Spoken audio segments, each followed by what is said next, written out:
para orar.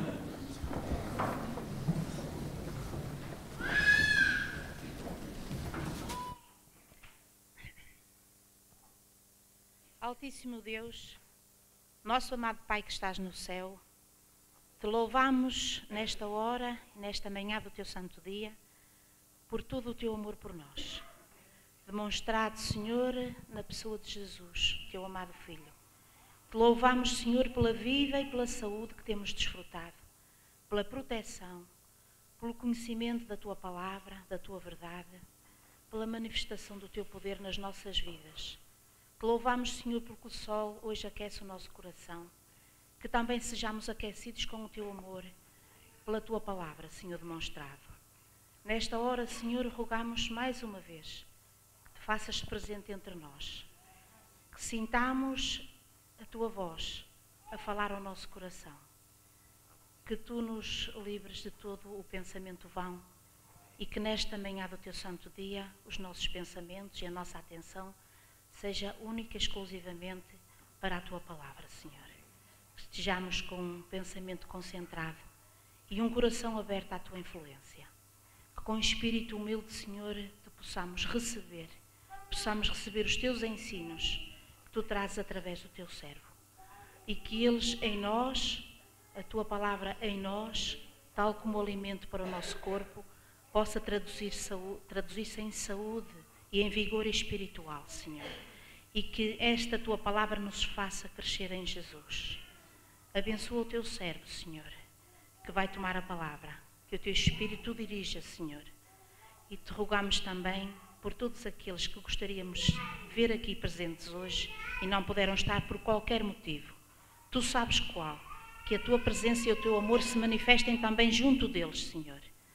E abençoa todos os presentes. Abençoa desde a mais tenra criança, ao jovem, às visitas, aos irmãos adultos. Que todos sintamos, Senhor, que estamos na tua santa casa, na tua presença e nos sintamos felizes por isso, Senhor. Nos abençoa nesta hora, nos dá a tua paz, no nome de Jesus, o nosso Salvador.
Integrados na hora do culto ao Senhor, estes momentos são também momentos de adoração.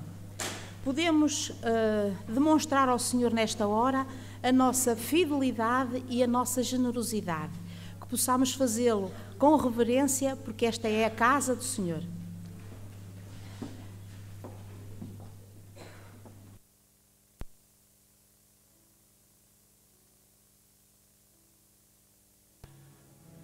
Também todas as dízimas do campo, da semente do campo, do fruto das árvores, são do Senhor.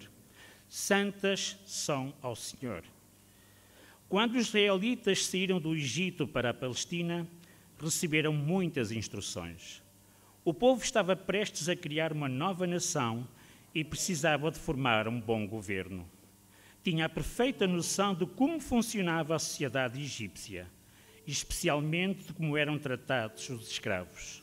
Deus, porém, não pretendia que esta nova sociedade funcionasse desse modo.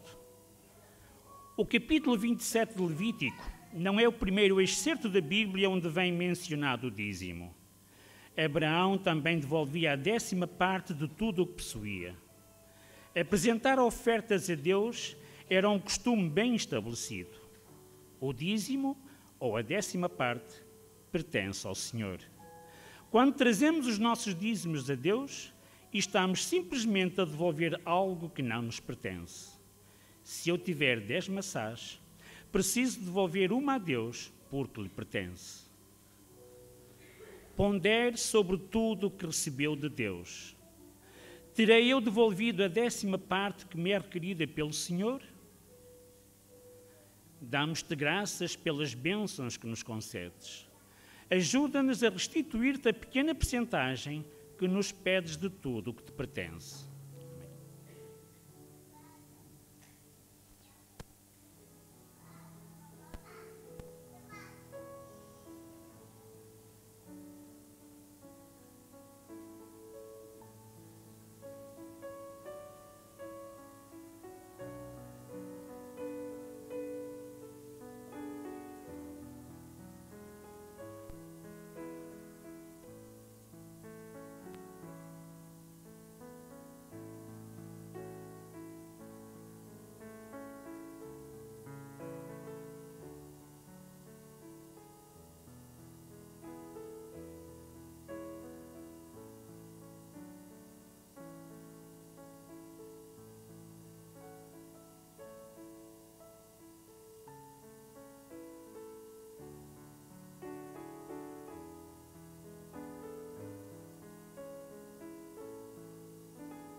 Quero devolver, quero entregar tudo em fim de coração. Este é o meu louvor, minha gratidão. Quero ofertar e devolver a Jesus.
Vamos cantar agora de pé com força.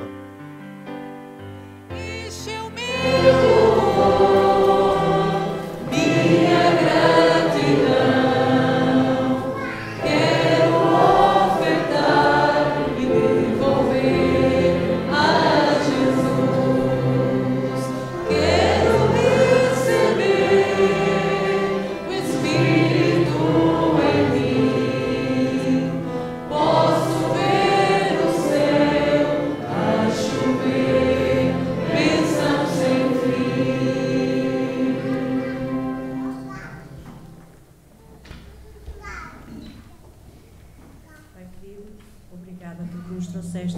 casa no dia de sábado.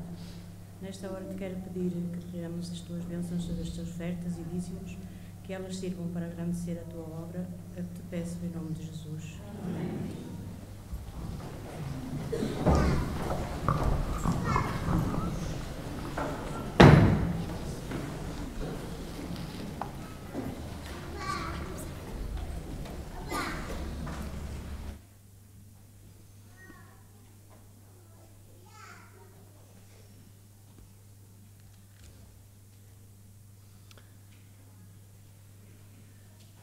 Eu cumprimento a minha querida igreja, meus queridos irmãos, cumprimento também aqueles que estão ao longe conosco. Para este o meu abraço e o desejo das bênçãos do Senhor e os votos de um sábado muito feliz. Que bom termos este dia bonito de sol radioso, mas ainda melhor, podermos sentir também o conforto da presença de uns dos outros, aqui na casa de Deus e principalmente da presença do Senhor que deseja manifestar-se em nossa vida. Que o nosso coração se incline perante Deus e a nossa disposição possa ser a mesma do profeta: eis-me aqui, fala que o teu servo ouve.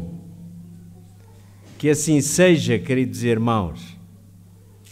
Mas esta manhã, antes de propriamente irmos ao tema que escolhemos falar à igreja, temos uma tarefa muito importante para cumprir. Eu vou chamar aqui à frente a Catarina. Vamos ver se este microfone funciona também. Muito obrigado. A Catarina é chamada pelo Senhor para cumprir uma missão muito especial entre nós. É uma nova diaconisa, ou vai ser uma nova diaconisa. Eu gostaria também de chamar a irmã Isabel Ferreira. Há pouco estivemos ali juntos, penso que ela estará aqui por aqui. Vamos ver se está. Irmã Isabel, alguém já se levantou para a ir chamar, mas eu gostaria que a irmã Isabel Ferreira, que é a chefe das diaconisas, pudesse estar aqui ao lado da Catarina. Está bem? E aquilo que eu hoje... Muito obrigado, irmã, por favor. E aquilo que eu irei dizer é extensivo a todas as minhas prezadas irmãs diaconisas. Catarina, ser diaconisa, que responsabilidade. Mas olha, que privilégio tão grande este que o Senhor te está dando. E um privilégio ainda maior quando se trata de uma jovem. Sinceramente, eu fico feliz, muito feliz mesmo, por saber que a Catarina, muito jovem, aceita este chamado da parte do Senhor para servir a sua igreja como diaconisa. Sabem, Paulo, quando escreveu aos Romanos, lá no capítulo 16, e a partir do versículo 1, ele diz: recomendo-vos a nossa irmã Febe, que está servindo à igreja de Cencreia. Nós podíamos trocar aqui os nomes, pode ser?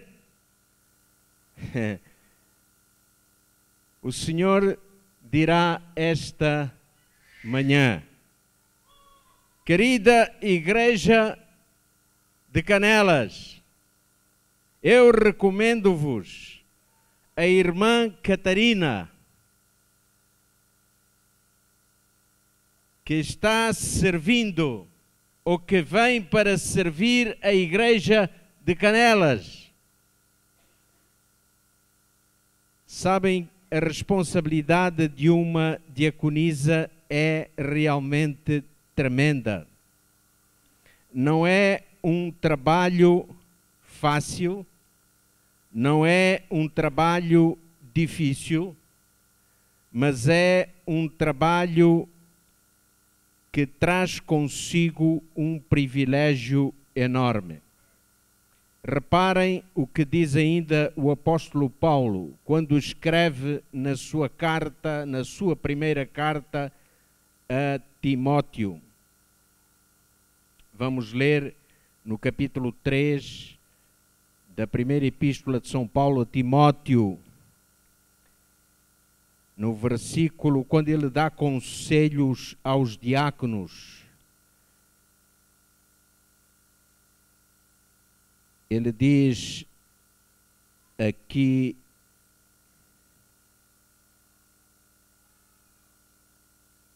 a partir do versículo 7, podemos ler: é necessário que ele tenha bom testemunho, o diácono, dos de fora, a fim de não cair no opróbrio e no laço do diabo.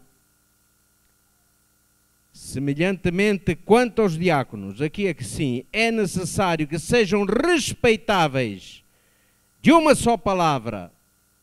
Ele diz ainda, não inclinados ao muito vinho, não cobiçosos de sórdia ganância, conservando o mistério da fé com consciência limpa. Também sejam estes primeiramente experimentados, e se mostrarem irrepreensíveis, exerçam o diaconato. E agora olhem no versículo 11.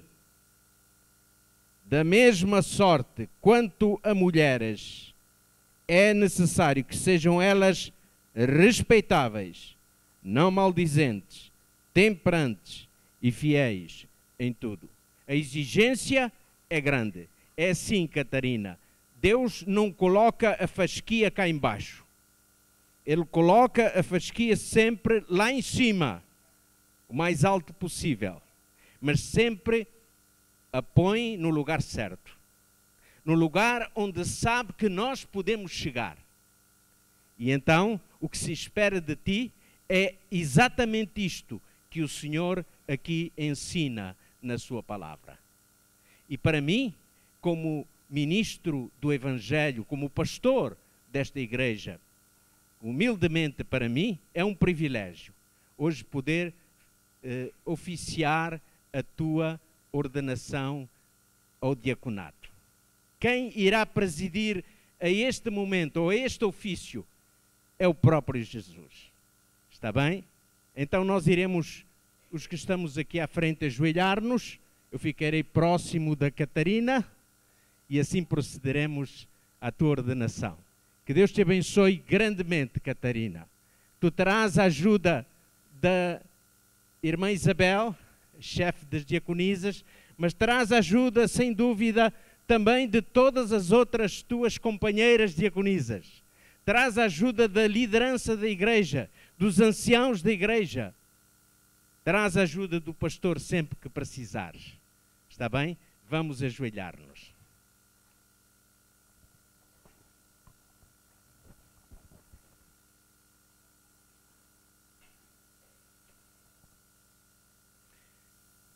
Ó querido Senhor, nesta manhã é um privilégio grande para nós podermos apresentar-te esta tua filha, a nossa querida irmã Catarina, jovem ainda, mas que aceita com humildade este chamado teu para servir a tua igreja aqui em Canelas, como diaconisa. Pai, nós te pedimos que a tomes em tuas mãos e que ela possa de todo o seu coração servir-te inteiramente. Que sinta isso como um privilégio na sua vida. Que sinta isso, Pai, também como uma bênção para aqueles com quem lidará ao longo da sua experiência como diaconisa. E que assim, Senhor, a tua igreja, através desta tua filha, possa também receber bênçãos incontáveis. Abençoa todas as diaconisas desta igreja, todo o corpo de diáconos. Abençoa, Senhor, porque o seu trabalho, a sua responsabilidade é elevada. E que eles realmente possam permanecer unidos, fortes, mas sobretudo, Senhor, consagrados e dedicados inteiramente a Ti. E é assim agora, Senhor, que impondo a mão sobre esta tua filha, eu peço, Senhor, que aceites como diaconisa, que pela imposição das mãos ela receba, Senhor, esta incumbência de Jesus Cristo. Abençoa ricamente. Abençoa esta irmã, a irmã Isabel, que está ao seu lado. Que a receba como uma filha sua, como uma irmã sua. Que a receba e esteja pronta a ajudá-la, orientando-a, animando-a, fortalecendo-a. E que assim todos nós também possamos fazer da mesma forma. Nós pedimos-te em nome de Jesus. Amém.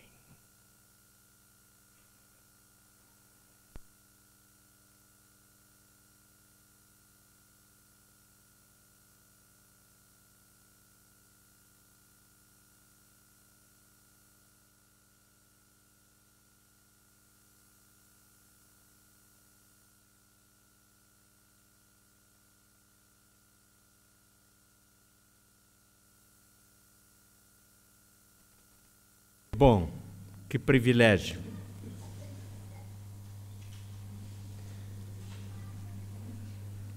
Quando um jovem aceita um desafio deste, é realmente uma bênção para a igreja. Eu tenho a certeza que muitos outros jovens têm sido também tocados pelo Senhor, no sentido de se consagrarem inteiramente a Ele e ao seu serviço. Meus queridos irmãos, eu convido-vos a abrirem as vossas Bíblias, enquanto eu abrirei a minha também, no livro de Apocalipse.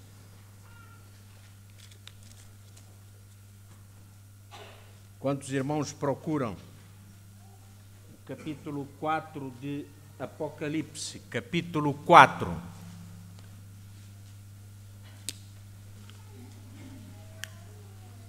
Ali vamos encontrar um quadro excelente. Eu peço desculpa aos irmãos, mas tenho muita necessidade neste momento de beber um pouco de água.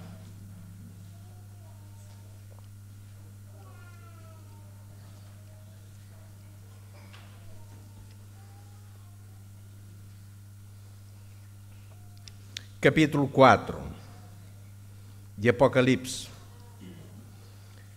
versículos 1 em diante. Depois destas coisas, olhei, e eis não somente uma porta aberta no céu, como também a primeira voz que ouvi, como de trombeta, ao falar comigo, dizendo: sobe para aqui e te mostrarei o que deve acontecer depois destas coisas. Imediatamente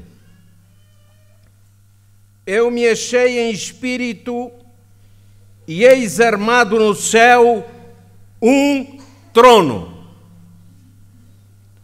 E no trono alguém sentado. E esse que se acha assentado é semelhante no aspecto a pedra de jaspe e de sardônio, e ao redor do trono há um arco-íris semelhante no aspecto a esmeralda. Ao redor do trono há também 24 tronos, e assentados nele 24 anciãos, vestidos de branco, em cujas cabeças estão coroas de ouro, e do trono saem relâmpagos, vozes e trovões, e diante do trono ardem 7 tochas de fogo, que são os 7 Espíritos de Deus.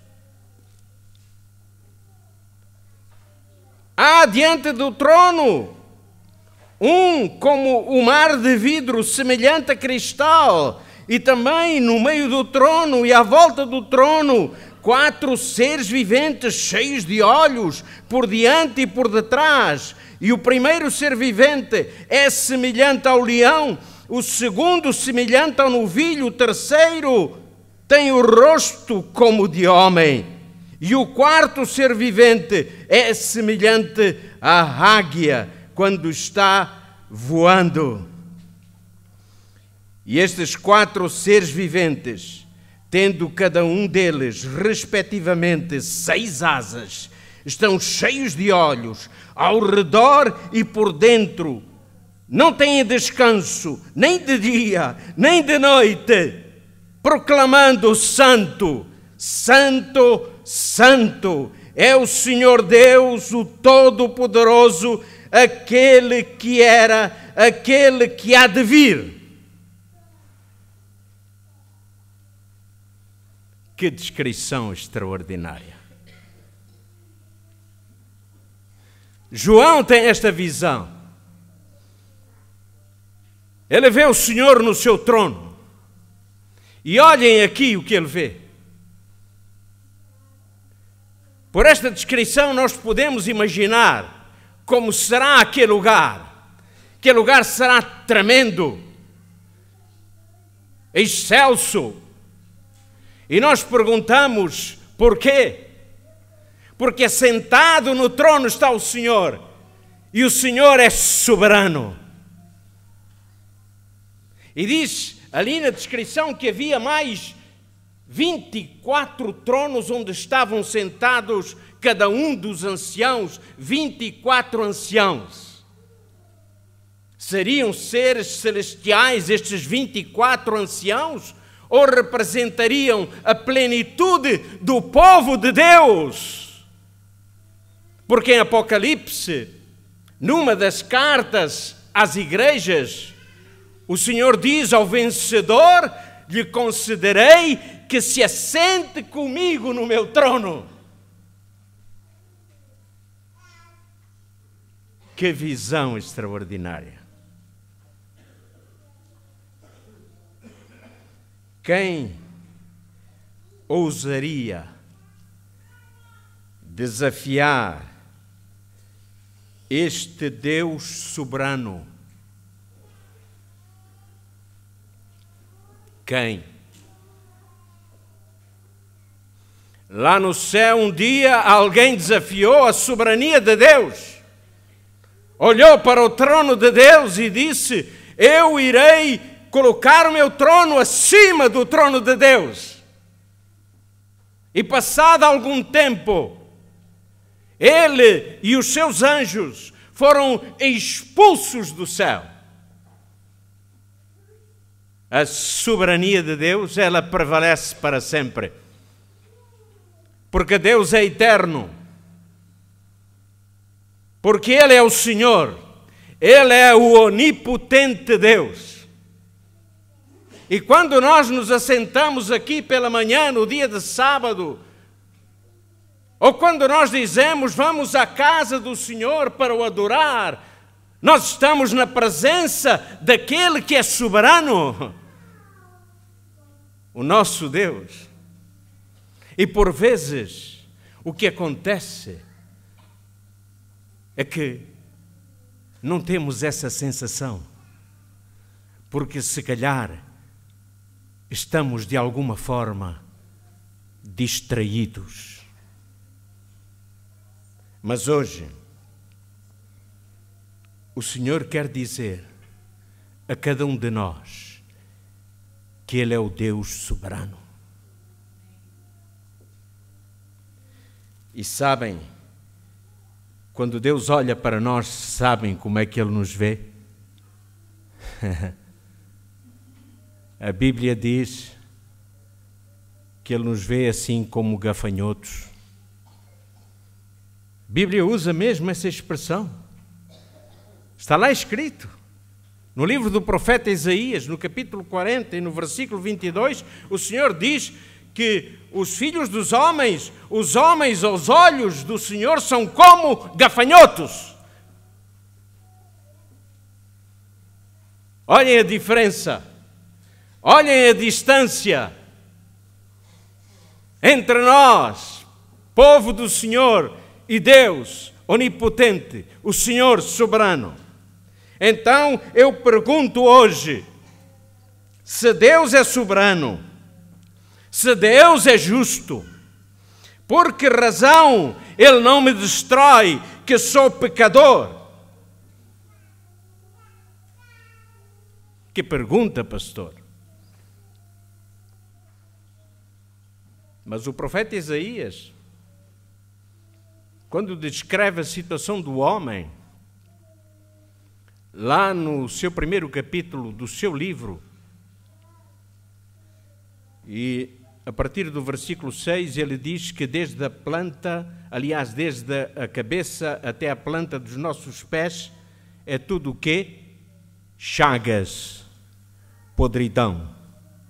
E mais adiante ele chega a dizer que as nossas obras são como trapos imundos.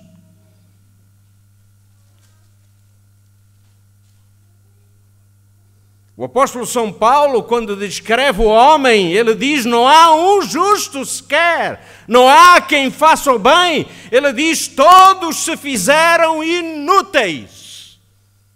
Será que o Senhor olha para nós e diz, tu és um inútil? Não há ninguém que faça o bem, não há um justo sequer. Será? Por que é que Deus não nos destruiu se somos o antagonismo do caráter perfeito e imaculado de Deus? O que faz Deus suportar a iniquidade no homem?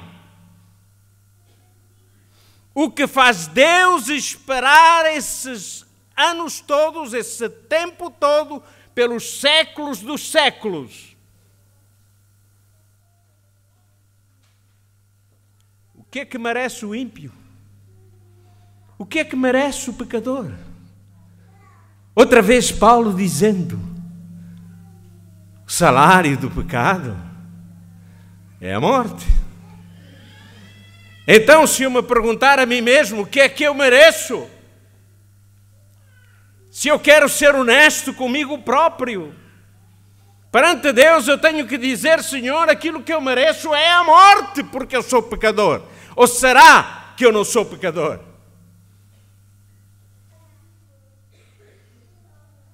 Sabem, irmãos, Nós queremos um Deus onipotente. Mas muitas vezes não queremos um Deus soberano. Um Deus onipotente que satisfaça todas as nossas necessidades, mas que não seja soberano. Então, eu usarei a onipotência de Deus e vou começar a orar desta maneira: Senhor, acaba com a fome no mundo. Senhor, acaba com a violência no mundo. Senhor, acaba com o sofrimento no mundo. O que é isto? Afinal, aquilo que nós queremos é ter o poder de Deus à nossa disposição, para que possamos atingir os nossos próprios objetivos, nos esquecendo que Deus, além de onipotente, Ele é também soberano. Queremos inconscientemente determinar o que Deus deve ou não fazer. E por vezes é assim que nós oramos quando pedimos a Deus. Estamos a falar com Deus como se nós próprios quiséssemos determinar o que é que Deus deve fazer ou não. E no fim até dizemos, em nome de Jesus. Nunca foi em nome de Jesus. Foi em nome de nós próprios, dos nossos próprios interesses. Há pessoas que se vangloriam quando recebem bênçãos. Eu recebi uma grande bênção do Senhor. Eu não sou qualquer um, porque Deus me abençoou. Vanglória. Estás a receber a bênção e não reconheces que és pó. Glorifica a Deus. Dá glória ao Senhor. Não queremos entender ou aceitar a soberania de Deus em nossa vida. Porque Deus, sendo soberano, Ele sempre responde, age ou determina de acordo com a sua própria vontade, de acordo com os seus propósitos. E isto é inevitável. Olhem, o ar que respiramos, a água que bebemos,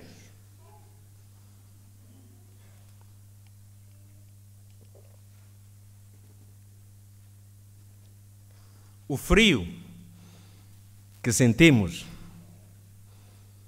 o calor que nos aconchega, tudo isso pertence ao Senhor. E nós não temos como devolver-lhe isso. E às vezes, aquilo que Deus nos pede que lhe devolvamos, achamos que é demasiado. Demasiado sacrifício.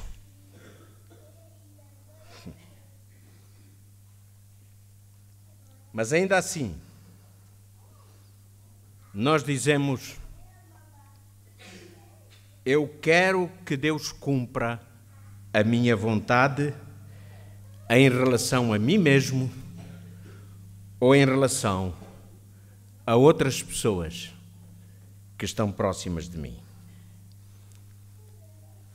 Olha a experiência de Jonas. Diz a Bíblia, no primeiro capítulo do livro de Jonas, a Bíblia diz assim, que Deus falou com o filho de Amitai, com Jonas, e lhe disse, olha Jonas, dispõe-te e vai na direção de Ninive, vai para Ninive e clama contra aquela cidade, porque aquela cidade está cheia de violência, a maldade nos homens subiu até mim, vai e clama contra ela e diz que eu vou destruir Ninive. E a Bíblia diz que Jonas se dispôs. Deus disse-lhe: dispõe-te e vai. E depois diz que a resposta de Jonas foi: dispôs-se Jonas e foi. Mas foi para onde? Foi para Jope. E chegou a Jope, comprou uma passagem, meteu-se num barco e ia na direção de Tarsis.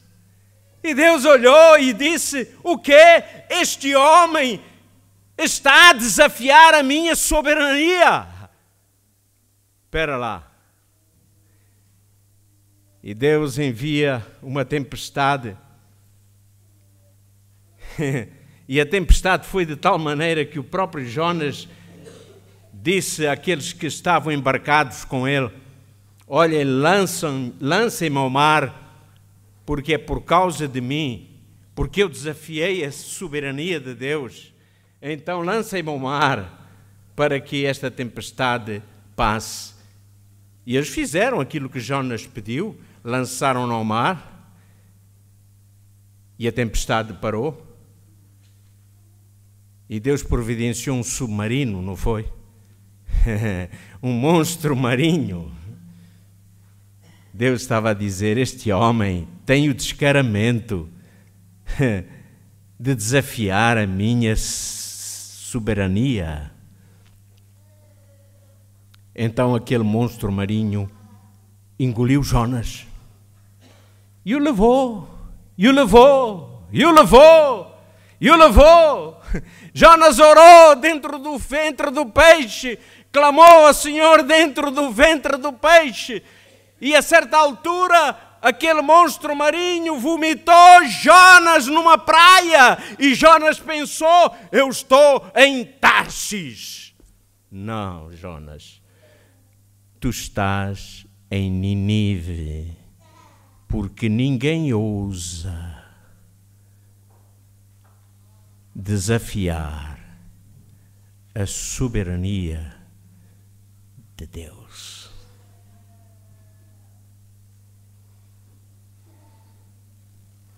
Vamos dar outro exemplo.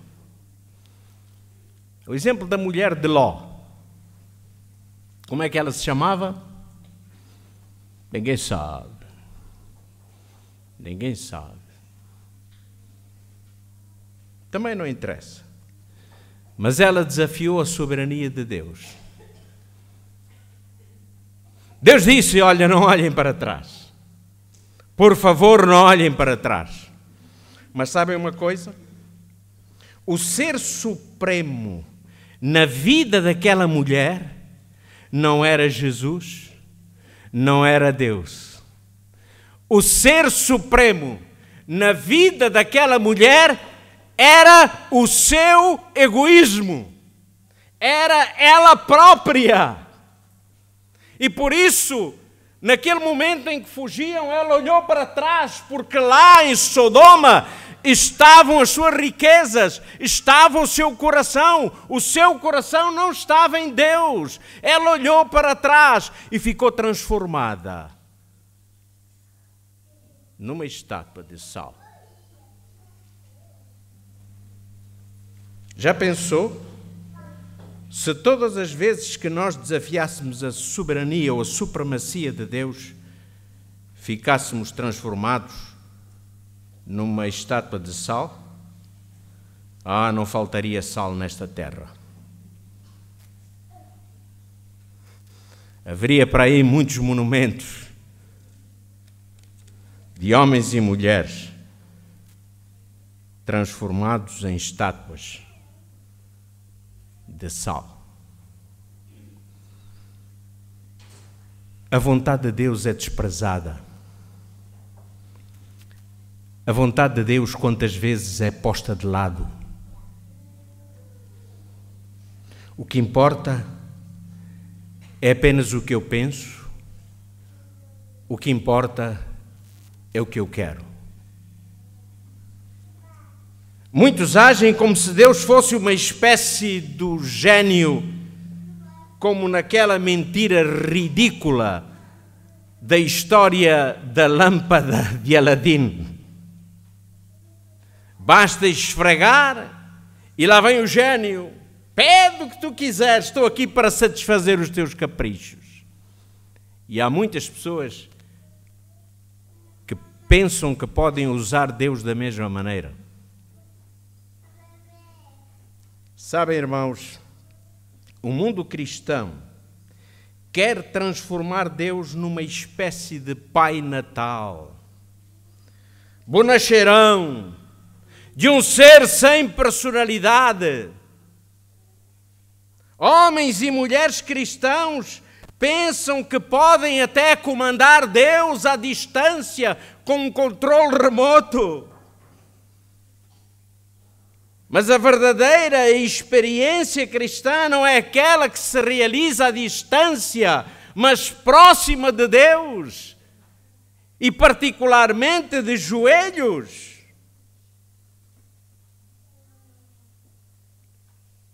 Irmãos, eu estou a tentar esta manhã dizer à minha querida igreja que Deus é soberano. E que é complicado quando desafiamos a soberania de Deus. É Ele quem determina tudo na vida humana. E alguém dirá, mas pastor, mas nós não temos livre arbítrio? Liberdade de escolha? É claro que temos. Nós podemos fazer as nossas escolhas. Somos livres para isso. Mas sabe, no final de todas as coisas, quem vai determinar o galardão que vamos receber, quem vai determinar se estamos salvos ou não, é Deus. Não somos nós.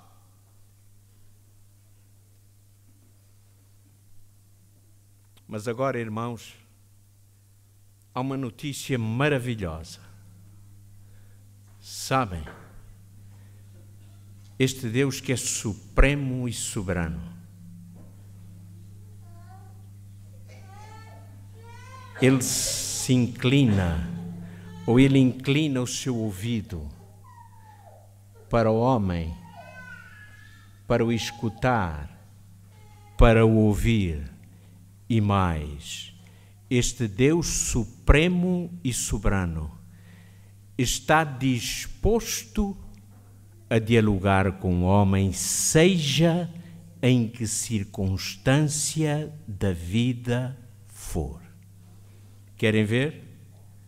Olhem, abram a vossa Bíblia em Isaías, no capítulo 1.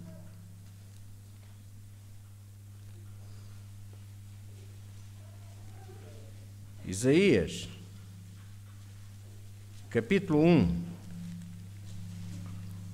versículo 18. Vinde e arrazoemos, diz o Senhor. Ou seja, vem falar comigo, vem discutir esse assunto comigo. Qual é o teu problema? O teu problema são os teus pecados? É isso que é o teu problema?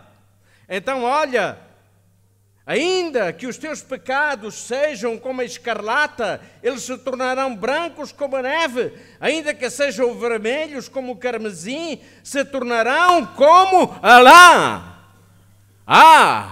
O Senhor quer discutir este assunto conosco. Vem cá e vem falar comigo, vamos arrazoar, vamos discutir este assunto. Mas mais, quer ver? Em Isaías, no capítulo 41. Isaías 41, versículo 21. Olha o que o Senhor diz. Isaías 41, versículo 21. Olha o que o Senhor diz.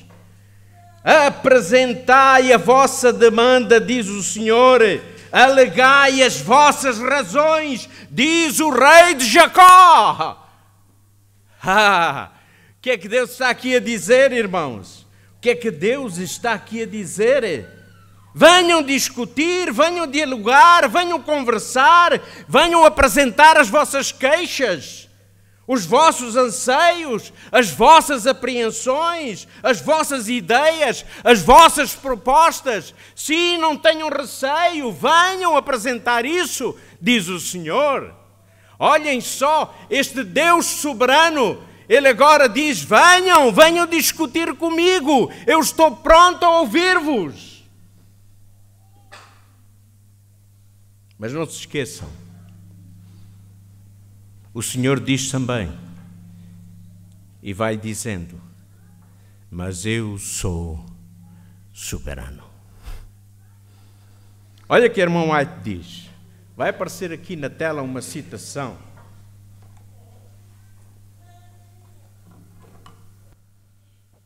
Ver se eu consigo ler daqui.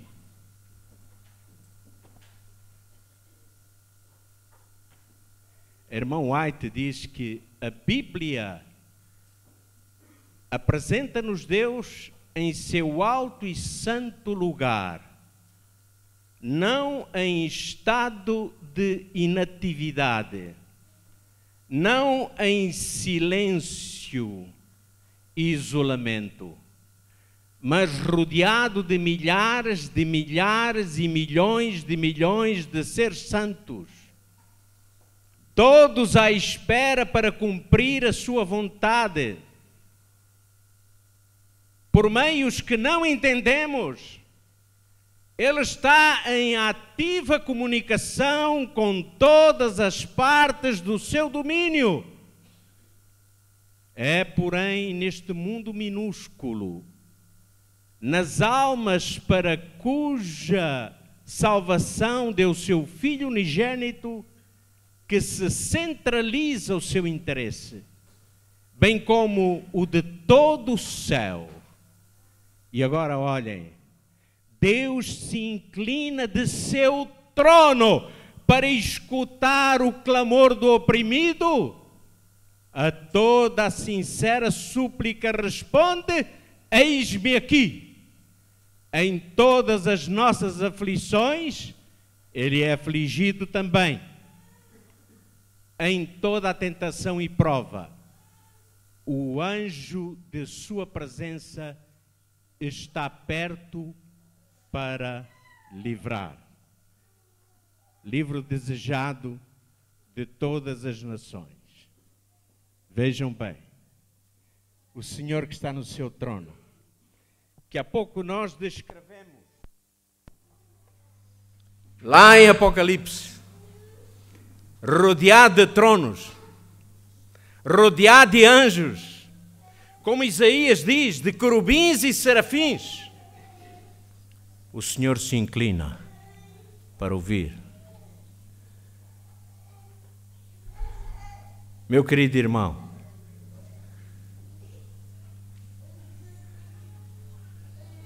Ricardo,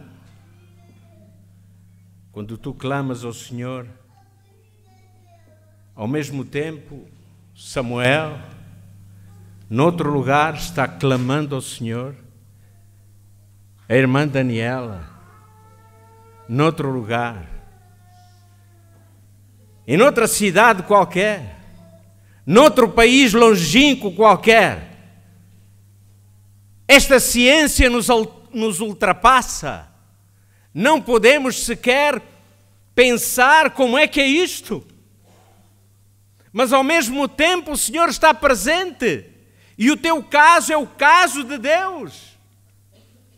O teu assunto é um assunto pessoal para Deus. Deus não trata das nossas questões de uma forma global.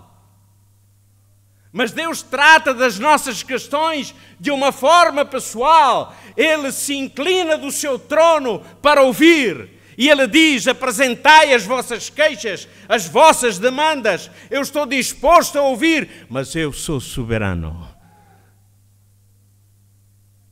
Que maravilhoso Deus nós temos, irmãos. Sabem o que é que fazem os soberanos desta terra? Se fecham no seu gabinete. Desculpe, mas eu não posso atender essa pessoa. Vou mandar talvez o meu secretário, o meu assessor. Agora eu não. Sou uma pessoa demasiadamente importante para atender esta pessoa que não é nada importante. Para Deus, todos somos iguais. Todos somos iguais. Não há títulos para Deus. Não há. Deus olha para nós e vê-nos todos de igual modo. Eu disse-o na terça-feira, na reunião de oração. Deus olha para a humanidade e diz: olha, estes todos são pecadores. E a maravilha é que Deus sai do seu trono, inclina o seu ouvido para me ouvir a mim e a ti, que somos pecadores. Deus traça planos para nós, irmãos. E Deus traça bons planos para nós. Há um ditado que diz que Deus escreve direito por linhas tortas. Eu não concordo com isso. Eu acho que Deus escreve direito sempre por linhas direitas. Quem entorta as linhas é o homem.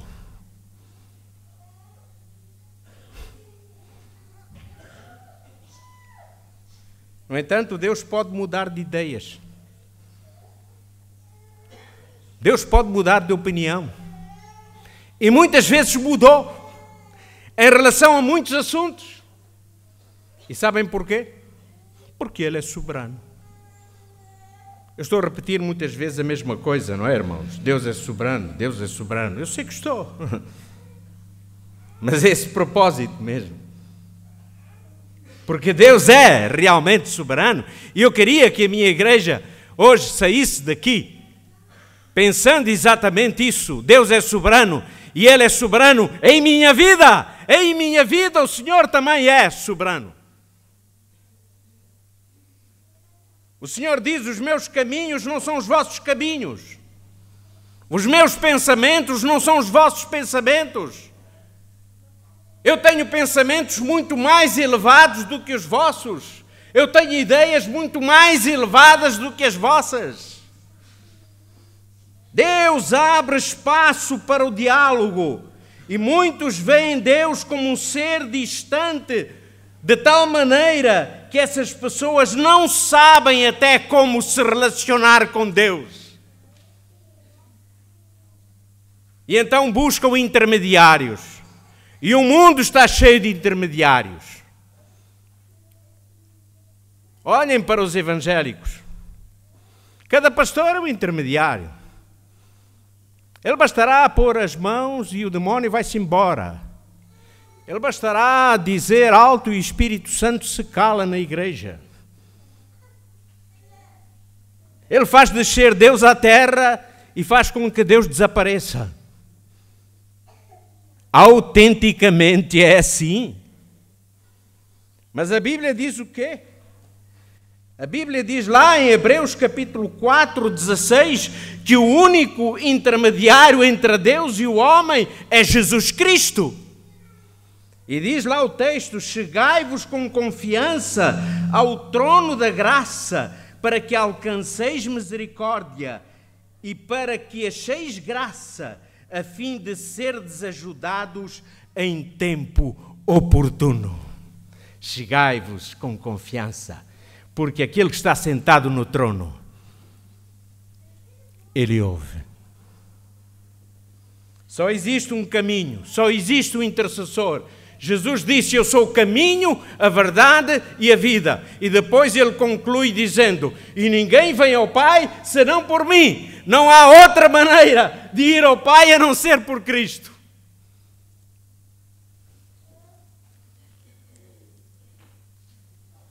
Eu gostaria muito rapidamente de citar-vos alguns exemplos de homens que tiveram a ousadia espiritual de desafiar Deus. Olhem os filhos de Coré.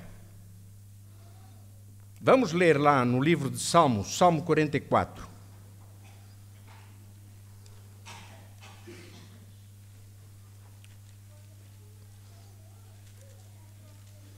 Salmo 44.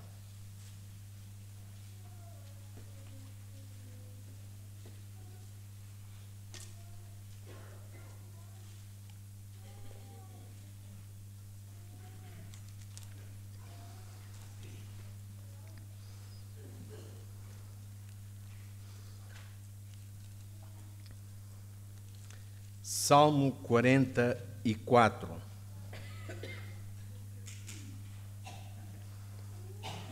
Vamos ler os versículos 23 e 24.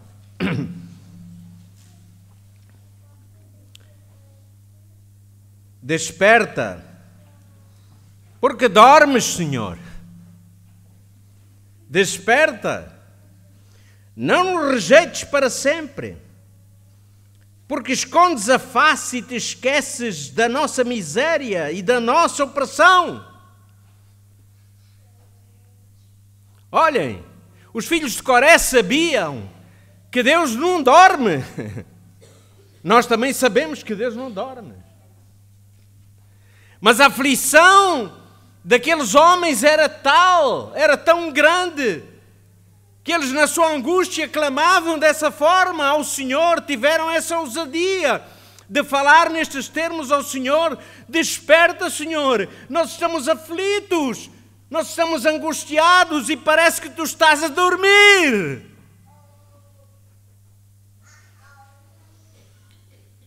Tu já passaste por isso? Estás a passar por alguma aflição? Então, diz isso para Deus. Fala com isso, fala disso, acerca disso ao Senhor. Abre o teu coração. Fala o que tu sentes. Não escondas nada. O que tu sentes, fala. Não digas o contrário daquilo que o teu coração sente. Muitas vezes nas nossas orações e petições somos tentados a dizer palavras apenas.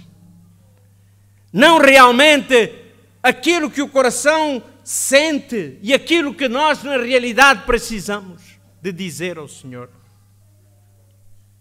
Seja ousado, irmão, fale. Deus desafia-te. A aceitação da vontade de Deus deve acontecer. É verdade. Mas isso não impede de falarmos abertamente com Deus. Olha o exemplo de Paulo. Paulo parece que tinha um espinho na carne. Bom, uns dizem que aquele espinho era problema de visão que ele tinha, outros dizem que Paulo lutava com algum pecado que ainda não tinha vencido. Tinha um espinho na carne. E diz que ele orou quantas vezes? 3 vezes. Ele foi a primeira vez falar com Deus sobre aquilo. E disse: Senhor, eu estou aflito. Nós não temos a oração de Paulo escrita na Bíblia, mas podemos imaginar Paulo dizendo, falando da sua angústia e pedindo ao Senhor que tirasse aquele espírito, ou melhor, aquele espinho da sua carne. E a segunda vez Paulo fez outra vez. E Paulo fez a terceira vez. E o que é que Deus fez? Respondeu. E respondeu como? Paulo, olha, desculpa, meu filho, eu não vou tirar esse espinho da tua carne. Mas eu vou dizer-te uma coisa. A minha graça te basta. E é isso que tu precisas. É da minha graça. Não pensemos que sempre que clamamos a Deus, Deus vem a correr e vai fazer justamente aquilo que nós lhe pedimos. Às vezes atravessamos o nosso deserto de aflições e de dificuldades e parece que Deus está em silêncio. Em silêncio. E nós dizemos: Senhor, tu estás em silêncio. E eu estou lutando contigo, mas tu estás em silêncio. Sabe por que é que Deus está em silêncio? Porque Ele sabe todas as coisas. Ele sabe o fim desde o princípio. Ele sabe o que é o melhor para nós. Eu não ousarei contar à igreja a minha experiência, irmãos. Mas eu só direi, passei mais de 20 anos também ouvindo o silêncio de Deus.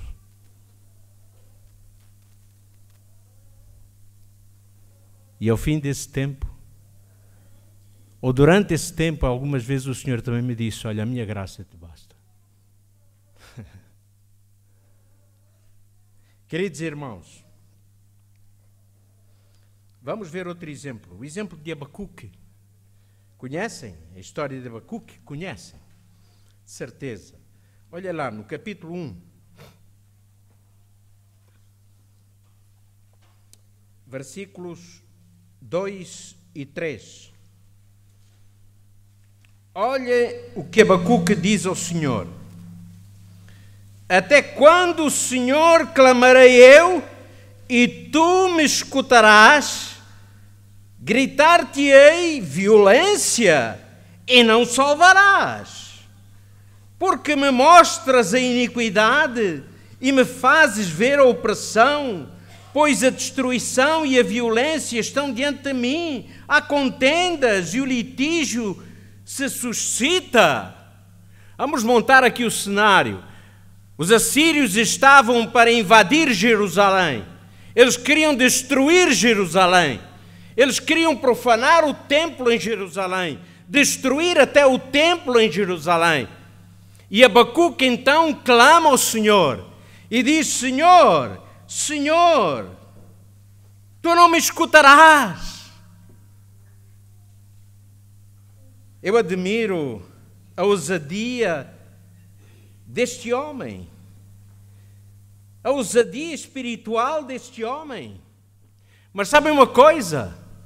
Deus não atendeu ao pedido de Abacuque. Jerusalém foi destruída, o templo foi profanado, o templo foi destruído. E Abacuque aceitou. No entanto, isso não impediu que Abacuque antes falasse com Deus. Olhem outro exemplo muito conhecido, o exemplo de Moisés. Conhecem bem este exemplo, está lá narrado em Êxodo, no capítulo 32, não é? Quando Deus resolveu destruir o povo, porque eles adoravam ídolos. E então Moisés foi ter com Deus. E Moisés disse ao Senhor: Senhor, eu sei que este povo é idólatra. Eu sei que este povo pecou. Eu sei que este povo adorou outros deuses, fez deuses para adorar. Mas olha, Senhor, por favor, eu peço-te, não destruas este povo. Senhor, se tu destruires este povo, então eu peço-te, risca o meu nome do teu livro.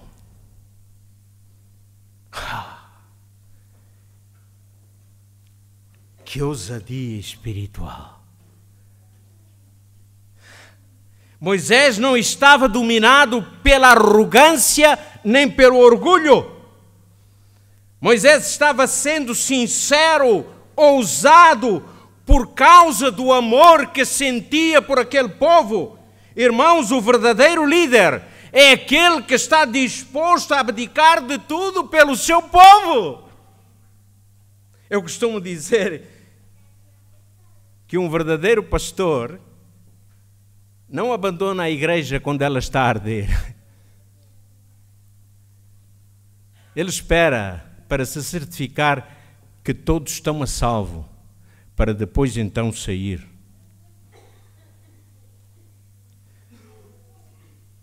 Não abandona a igreja quando há um terremoto na igreja. Ele espera, ele quer ter a certeza que todos estão em segurança. Sabem com quem é que esse pastor aprendeu? Com Jesus. Porque Jesus diz assim: eu sou bom pastor. E o bom pastor faz o quê? Dá a sua vida pelas ovelhas. Este é o verdadeiro líder. E aqui nós revemos Moisés, quando diz ao Senhor: Senhor, olha, tu tens razão. É verdade que este povo idolatrou. Mas olha, Senhor, eu prefiro morrer, eu prefiro ser riscado do teu livro do que ver este povo perdido. E sabem o que é que Deus fez? Deus atendeu a esta petição de Moisés.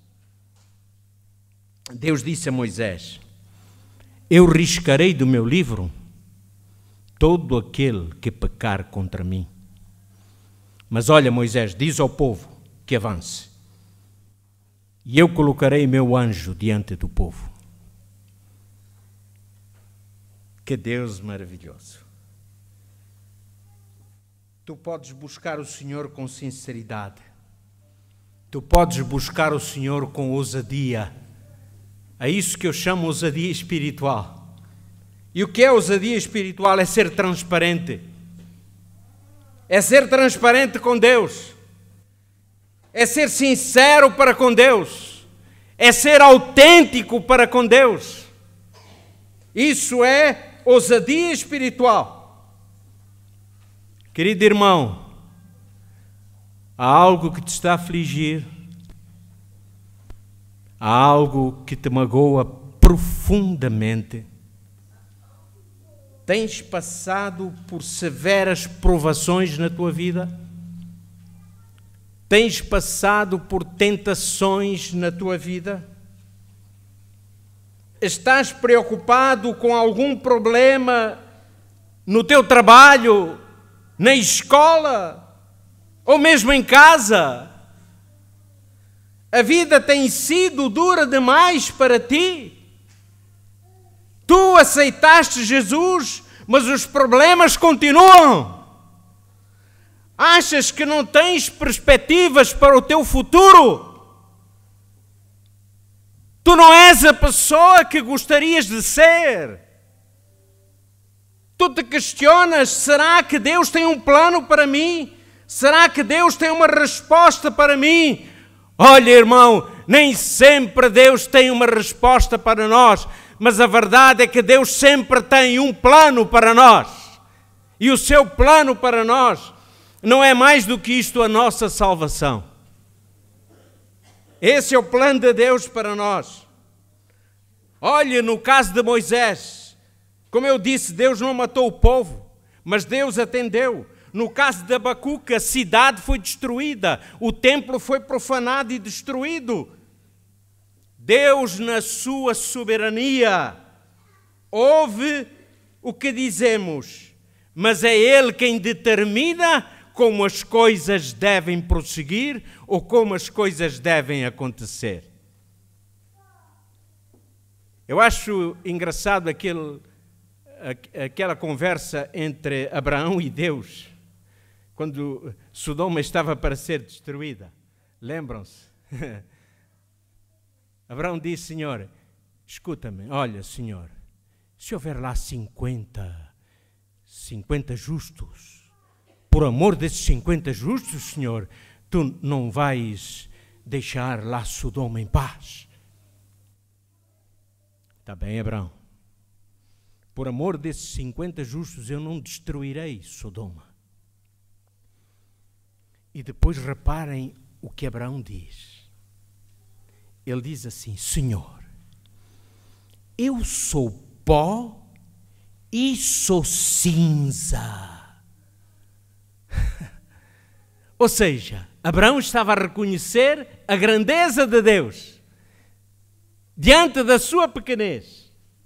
Eu sou pó e sou cinza diante de ti.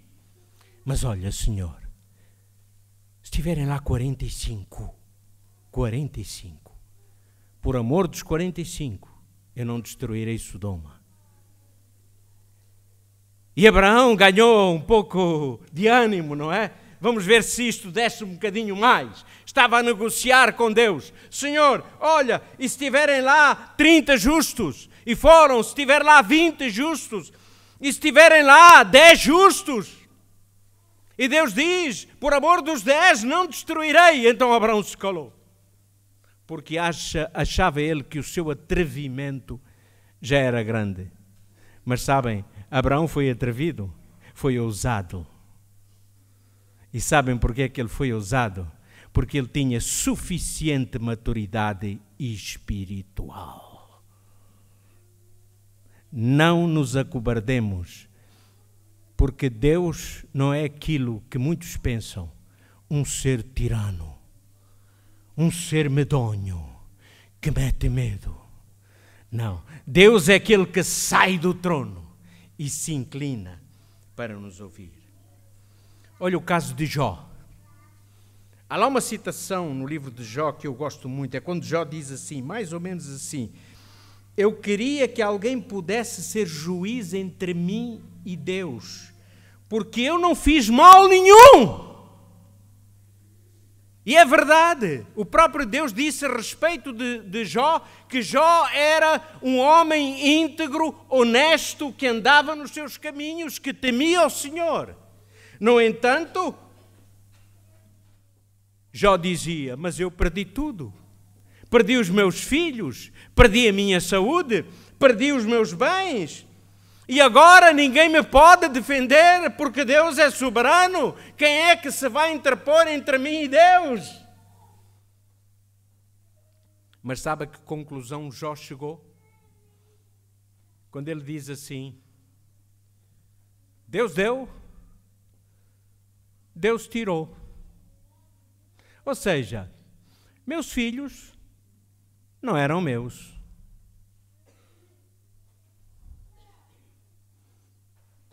Minha saúde não era minha. Os meus bens também não eram meus.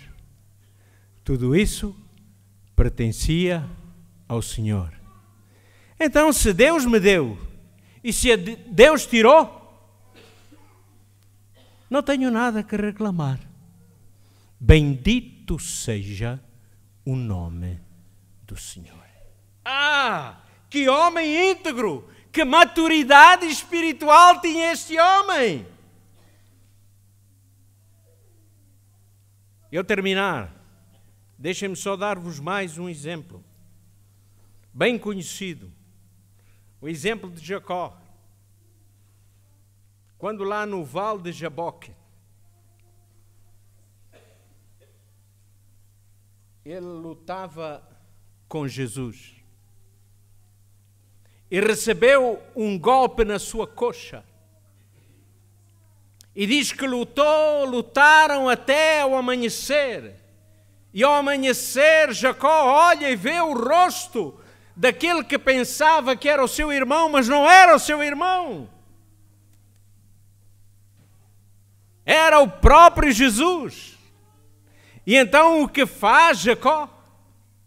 Jacó se agarrou às vestes daquele ser. Se agarrou às vestes de Jesus e foi saindo arrastado, mas ele gritava e dizia: eu não te deixarei sair se não me abençoares. Poucas pessoas sabem o que significa essa experiência. Passar 12 ou 13 horas em jejum e oração, dialogando com Deus, reclamando a bênção de Deus. Deus ouviu Jacó e disse: Jacó, sabes que vergonha, por onde tu passares, vão olhar para ti e vão dizer: vai ali o Jacó. Jacó quer dizer usurpador, suplantador. Ele era um mentiroso. Olha, aquele homem que vai ali é Jacó. O enganador, o mentiroso, o usurpador, o suplantador. E então diz: então, agora eu vou mudar tudo na tua vida. Quando te virem passar e olharem para ti, não te vão mais chamar esses nomes, mas vão chamar-te e vão conhecer-te por um nome diferente, porque tu vais ser o vencedor. Lutaste e venceste. Queridos irmãos, derramar lágrimas perante Deus e dizer: não te deixarei ir enquanto não tiveres uma resposta. Poucas pessoas entendem o que é isso. Assim como poucas pessoas entendem o que é o silêncio de Deus. A soberania de Deus está intimamente ligada com o seu grande amor pela humanidade. Nem sempre teremos a resposta, mas sempre teremos o conforto da parte do Senhor. Eu não posso lutar por si, irmão. Nem o irmão pode lutar por mim. Cada um tem a sua própria luta. Cada um tem que seguir o seu caminho. E nesse caminho tu vais estar com Deus. Nesse caminho eu vou estar com Deus. Cada um por si. É claro que nós podemos ajudar-nos uns aos outros, animar-nos uns aos outros, orar uns pelos outros. Mas, irmãos, a nossa luta conosco compreende na presença de Deus, nesta ousadia espiritual de podermos clamar ao Senhor, na certeza de que Ele do seu trono se inclina e ouve.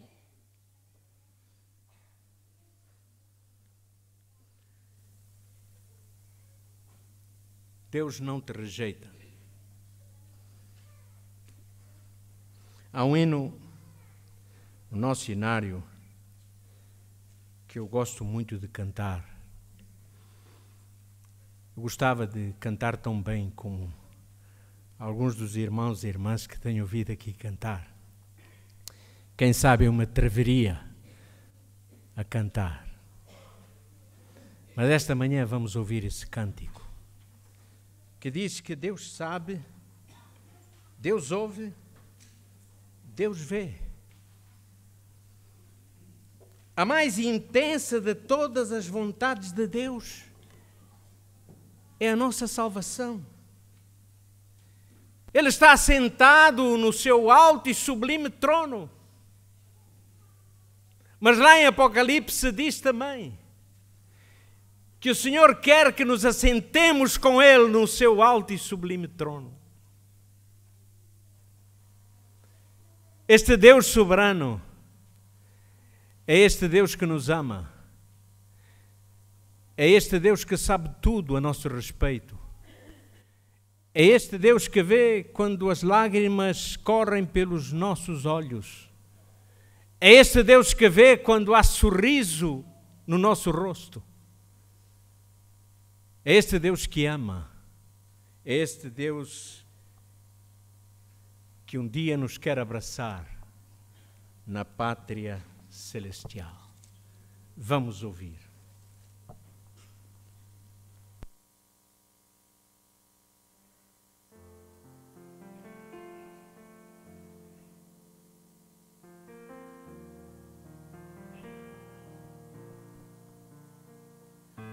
Você que se sente pequeno, dirija seus olhos a Deus.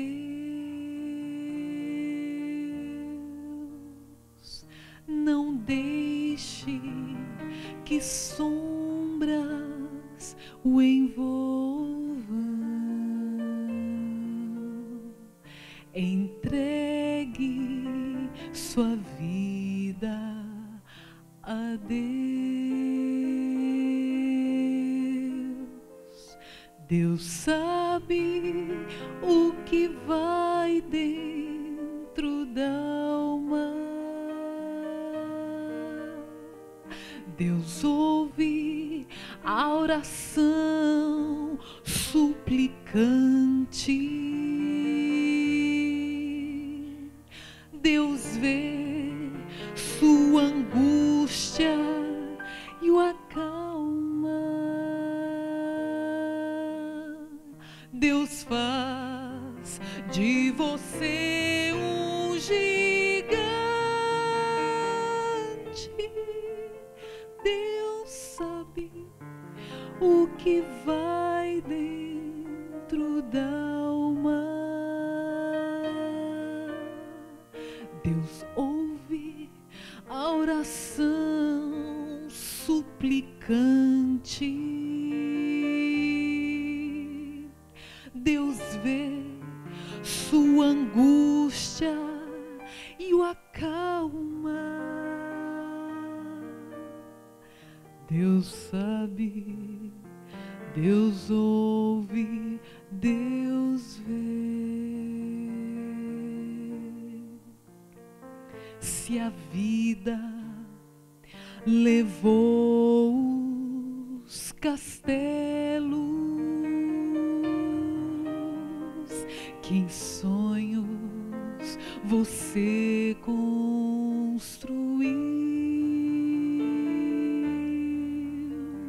não dê por vencidos teus planos,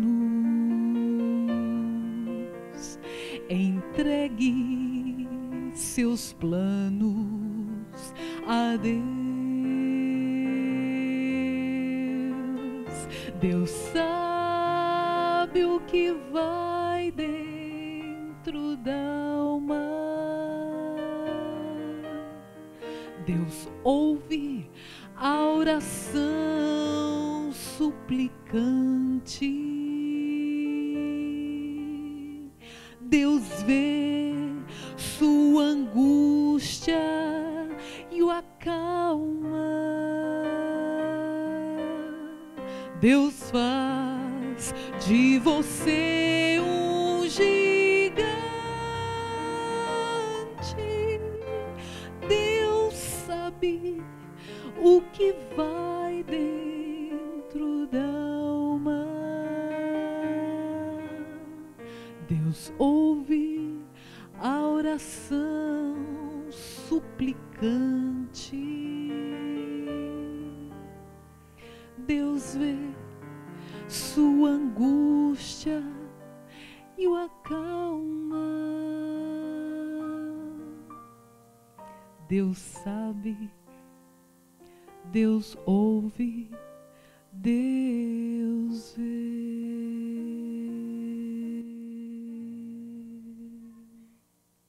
Amém.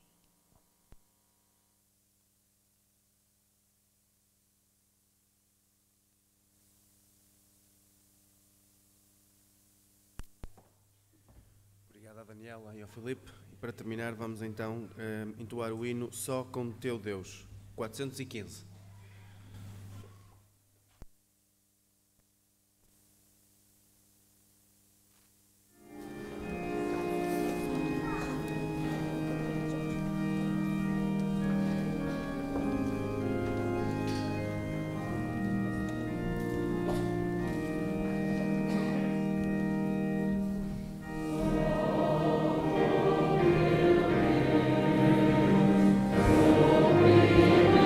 Amém.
Oremos ao Senhor.